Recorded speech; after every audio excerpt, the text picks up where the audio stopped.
The best thing that I like to do in my life is to walk around the streets in downtown.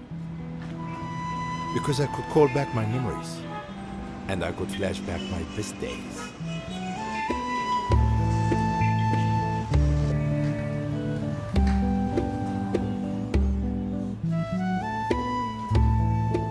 And since I remembered my good old days as a child, so I have to remember the best thing that I like to eat, liver and brain. Oh, the first person taught me that was Uncle Mitchell. I always follow my senses, even if I didn't know where I'm going. Good morning, ma'am. Good morning, sir. I would like to apply for Cyprus visa, if you please. This is your first time? Yes, ma'am. The reason of the visit? It's a very, very long story, but it's very interesting. I would like to hear it. I was born in Mansoura, and over there in Mansoura was a little store that made great sandwiches. She listened to my story, and she was very helpful and understanding, and she told me all about the documents needed for the visa. Thanks, ma'am. And after a few hours, I got the visa. You may say I'm crazy. It's okay. I'm going to Cyprus.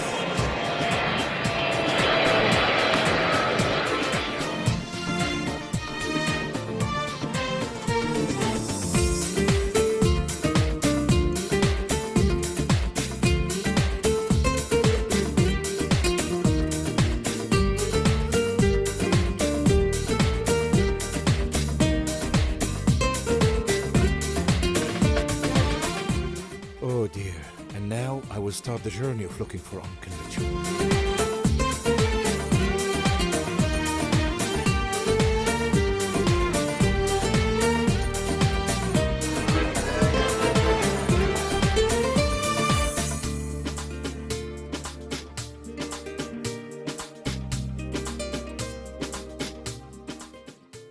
What is that feeling? I feel like I'm still in Egypt. It's very strange. I don't know what it is. Good morning. Morning. How are you? Thank you very well. My name is Nader. I'm from Egypt. Yes, I understand. And my name is Andreas. Andreas. Andreas Alubas. Andreas Alupas.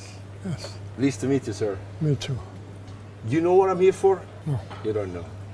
Okay, let me tell you the story.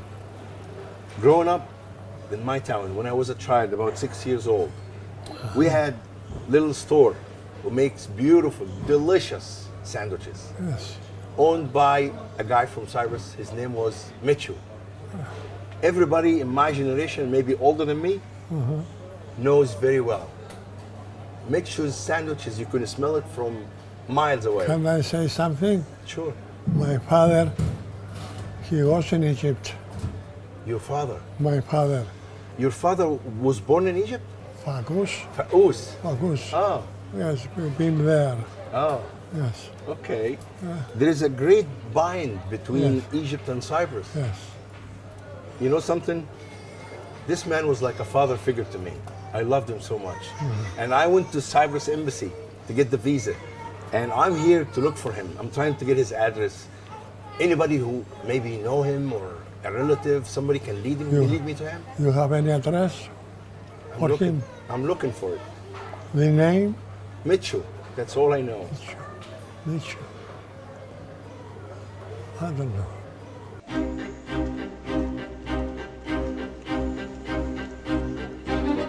Mitchell was not just the owner of the restaurant that I went to eat in, but also he had a great impact and effect on my personality since my childhood. Oh my God, look at that. Even the grocery store, they call it Bakali, just like us. It's incredible. The streets are very similar to Egypt. Even people here, they look like us. I feel like I'm walking downtown Cairo also, as if I didn't leave home. Even the cafe, just like back home. What's going on? Am I still in Egypt or what? Look at her, if you know what I mean.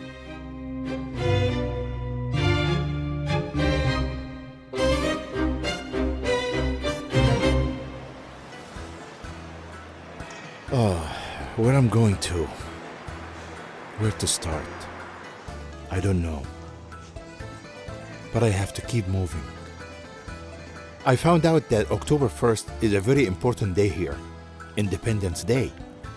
So I decided to go there and to watch.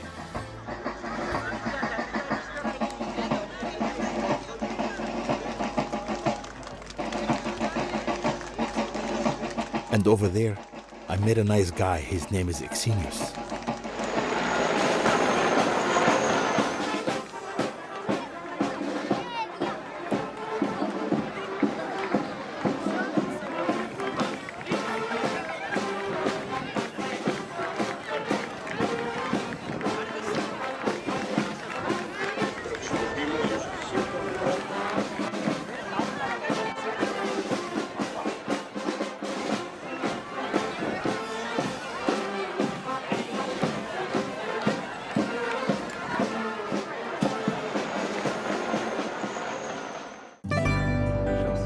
Exenius was kind enough to offer to help me in my journey to search for Uncle Mitchell.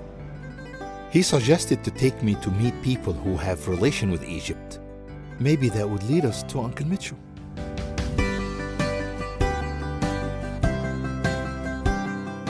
The first one I went to meet was Dr. Papastavros. Exenius told me he had some relatives in Alexandria.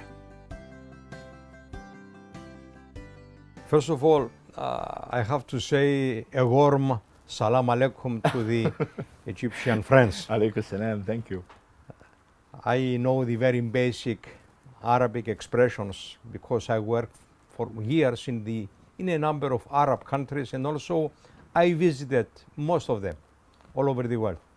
I can say that in the Eastern Mediterranean area, as we are located, Egypt and Cyprus, it's not only the memories that go back, but it is the geography that is still there and is still there, and give us back in our mind the very nice memories we used to have by visiting Egypt in particular, but also on the way to Greece, because in the 50s and the 60s and some years of the 70s, ships going from Cyprus to Greece used to have a stopover in Alexandria.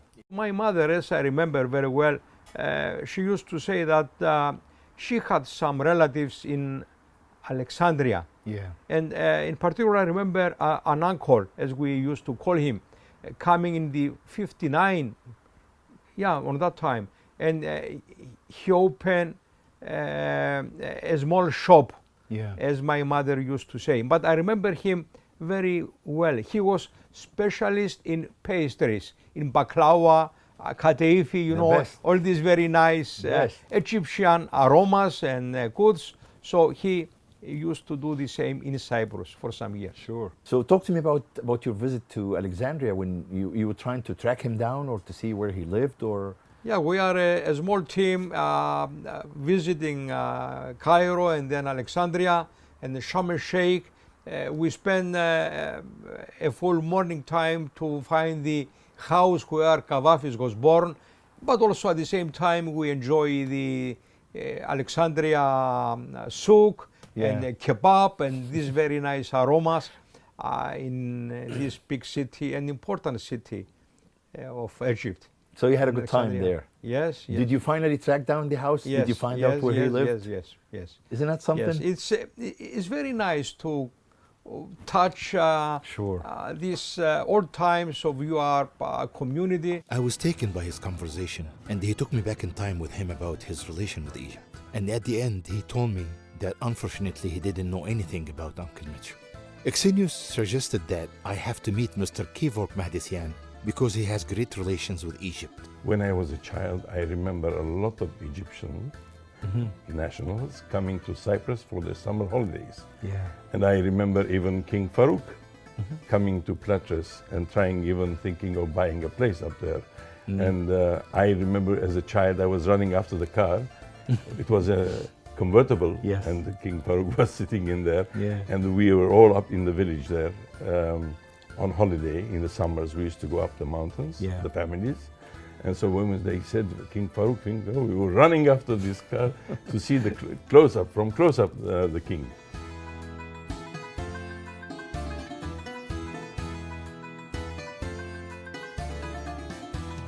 And of course, it was very important to me to go visit the hotel where King Farouk used to stay when he visited Cyprus.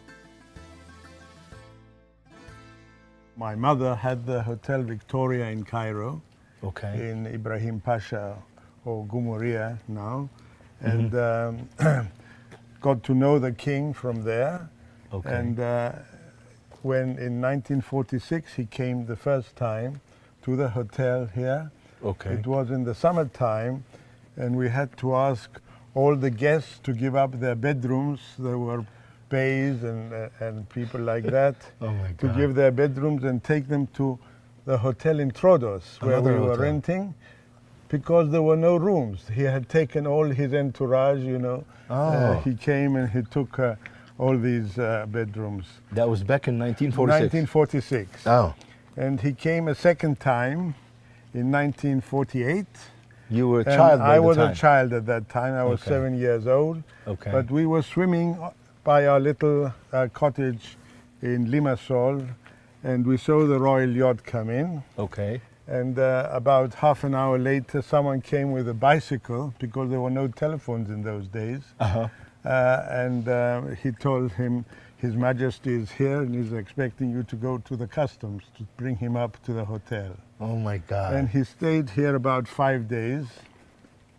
And he used to take him to Nicosia to see the dancing and so on. Okay. And one night they arrived at the embassy at 3 o'clock in the morning Okay. and knocked at the door, and the ambassador came down in his pajamas, and he didn't expect to see His Majesty. You see? Okay. That's how it was. I'm sorry, let me just stop you for a second here. Yes. Was that King Farouk's car? No. This is my car. This Oh. is a much newer car. This is a 1962 model. Oh. It's a Sunbeam Rapier. Okay. The Roots company. We have the other car in the garage. Oh. The Chevrolet you will see Oh. in the garage. I thought that's Yes, his. no. Okay. This is a much more modern car. It's a beauty. It's quite a nice car. I've Okay. had for the last 53 years now. Oh. Yes, It's kept in excellent condition. It's in good condition. It's the original paint and everything. It's really good.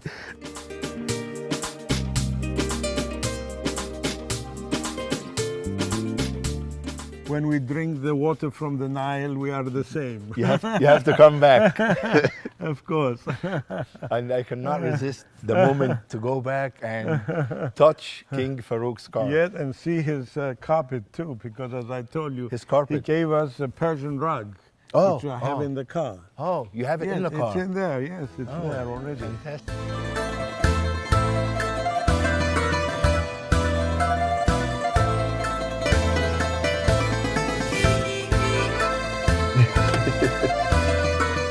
I discovered that Egyptians left a great effect and memories over people here, just like them leaving great memories and good days in Egypt.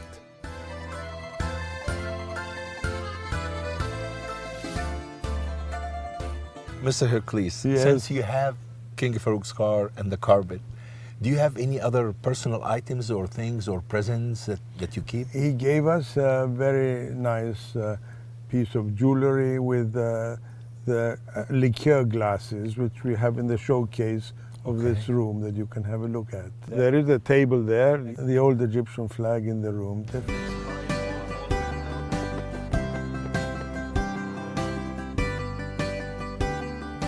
Oh my God. Even the bread here looks just like the Egyptian bread in the south of Egypt, that we call it the sun bread. Even the taste is the same. Wow. I went in 1952 and left after 2.5 years. Oh, you went 1952 and you 1915. stayed 2.5 years. Yes. So it was just right by the time of the revolution. Yes. Oh. Yes. At the beginning of the revolution, I went to Egypt and worked in the Canal de Suez, and I left after there was an agreement, and I was the last civilian who took out the British flag and put up the Egyptian in the Canal de Suez. Oh, I handed over. that's I great. handed over to the Egyptian government. My wife was born in Egypt, was Greek, Oh, she's- born in Egypt. Okay. Her father and other relatives were working in the Canal de Suez company, Oh. and there we met, we married. So let us know, just tell me about your memories back in Egypt. How did you In like memory, it? my memories in Egypt are only good ones, the best ones. As Good. I told you, one day my wife entered my office, and I remember I went to the ear of my friend who was sitting and said, "She will be my wife," I said. And she Oh. really became my wife. You just felt it immediately. Yeah. It I just thought hit you. Yes, it was a choice of a few minutes. So I'm very happy that I've met her there, and we lived happily. what's your favorite food? What's like the best dishes that your wife would cook for you, like Egyptian food? Egyptian food, Yeah. what do you call this? Beans, Full? full. Full. That's what the, Full ورايا. Yes. The weather is the same, just like Egypt. But there is something different. They don't have pollution, of course. I wonder if there is a solution, if our weather would be the same. At this moment, I decided to meet with Ms. Ioanna Panayotou, the Environment Commissioner. How do you see the pollution in Egypt in general? And how is it affecting the environment? And if there is any hope or any plans or any systems or whatever in this particular issue? Η Αίγυπτος έχει πολύ μεγάλο πρόβλημα ρύπανσης και όσον αφορά τις μεταφορές, τα αυτοκίνητα και όσον αφορά τη βιομηχανία. Egypt faces big challenges concerning pollution, and that is really obvious in the sector of transport with the emissions and the industry. Εδώ θα μπορούσαμε να βοηθήσουμε όσον αφορά την εφαρμογή των ευρωπαϊκών οδηγιών που μας οδηγούν σε έναν δρόμο μείωσης της ρύπανσης. We could cooperate and give a hand to Egypt to make it possible to implement European directives concerning the environment and the emissions. Υπάρχει τεχνολογία και υπάρχουν και οι νόμοι και στα δύο επίπεδα η Κύπρος μπορεί να βοηθήσει ώστε να έχουμε μία μείωση της ρύπανσης στην Αίγυπτο, γιατί από τη ρύπανση προκύπτουν πολλά προβλήματα και υγείας και περιβάλλοντος. Cyprus can help Egypt both at the level of legislative work and the expertise and the know-how and the technology for Egypt to be able to tackle the problems that it has concerning the environment and the pollution. Ναι, είναι το μέλλον της Αιγύπτου. Η ηλιακή ενέργεια είναι σημαντική και η Αίγυπτος επίσης χρειάζεται solar panels για να ζεσταίνει το νερό. This is indeed the future. Solar energy is indeed the future of Egypt. Egypt could use solar panels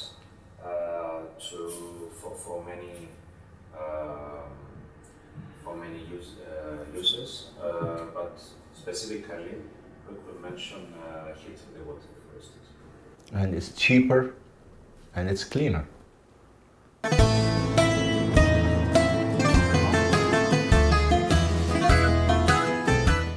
I thought maybe I should look for Uncle Mitchell in the villages instead of the city.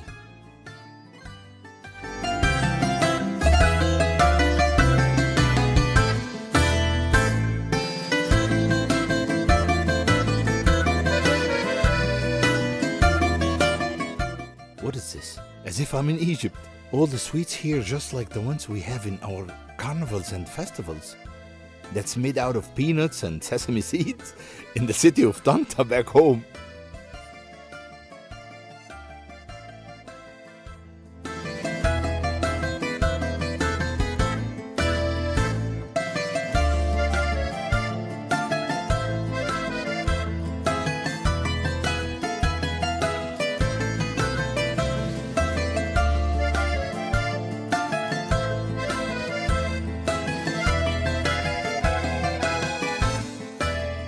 I discovered that the majority of Christians over here are Orthodox, just like Egypt.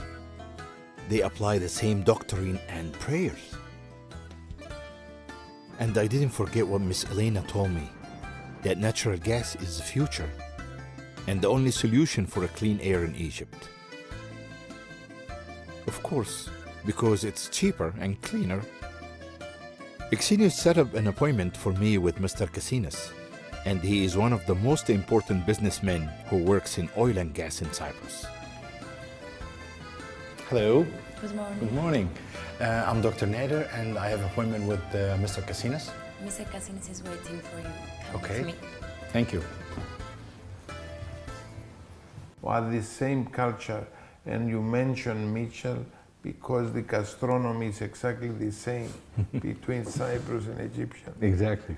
I'm sure that there are a lot of ways of collaboration between Egypt and Cyprus, and I believe that we shall be in a position with the new drilling program we are doing now to have huge quantities of gas, and in case the need arises, we shall contribute to Egypt. Although I believe personally that Egypt has a lot of gas from their own, they need a new survey. They need to make a different survey so to evaluate the region again and to have much more quantities than what they have today.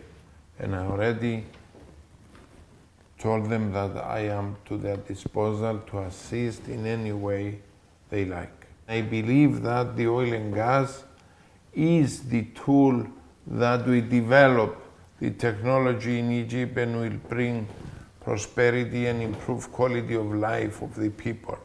I'm sure that together with collaboration between Cyprus and Egypt and the other world will bring political stability above all, and I'm sure that the people at the end of the day will benefit out of this. Once I mentioned that the Mediterranean is going to be the second North Sea oil discoveries and the rest. It's going to be one, and it's going to be very prosperous, and we are going to be the contributors for the whole region and also for Europe. This is going to be the other route that everybody, the fourth corridor they're talking about, it has to come from Mediterranean Sea.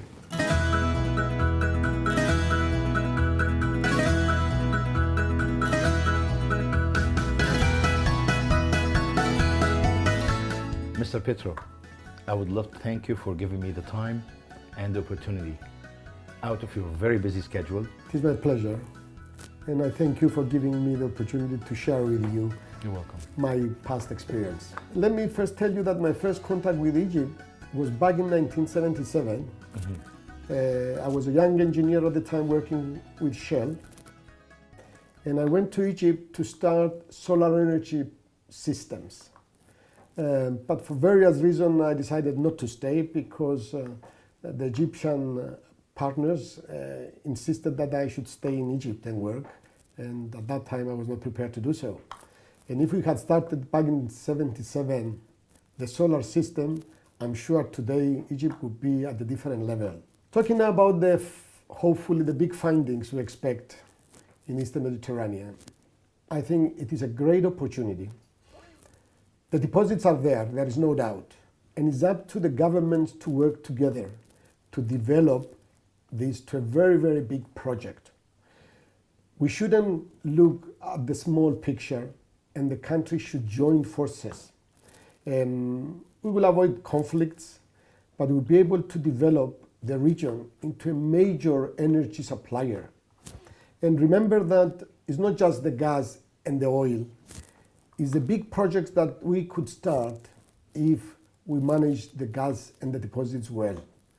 It's petrochemicals, it's refineries, and this will give people jobs, which we all need badly. I certainly do, because until a couple of years ago, we were not very sure about the Egyptian support or the Egyptian government willingness to work with Cyprus. Mm-hmm. But now this is a very strong indication that Egypt and Cyprus could be together in this very big project. We can become, as Eastern Mediterranean, a major supplier of gas and oil, mainly gas, of course, depending on the findings. Provided we join forces, we can have very big plants for petrochemicals, which we don't have in the region. Yeah. We don't have in the region. Big refineries, which we don't have. Okay, Egypt does have a refinery, but we could develop a bigger size plant here or in the region. But the petrochemicals, which need a lot of investment, billions of investment, will invite in investors, foreign investors who have the money. Yeah. And the good for us is employment. We will give employment to people, to lots of people, which both countries needed badly.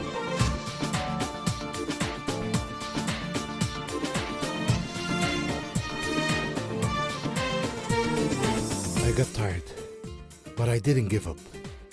Therefore, I decided I won't ask anybody. I will look for him myself. God knows.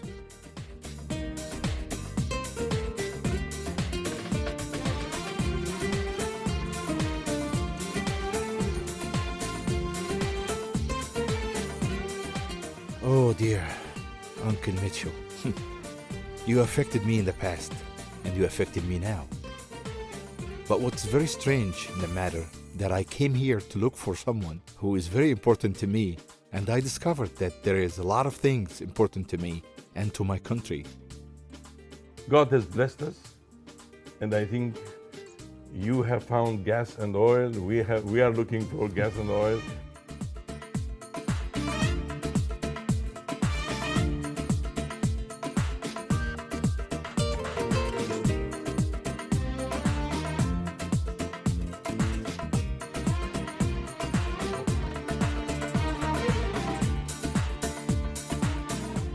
And remind you one thing above all. Egypt is very prosperous for oil and gas. We have to make more surveys, and you have to find a lot of more gas and oil in the future.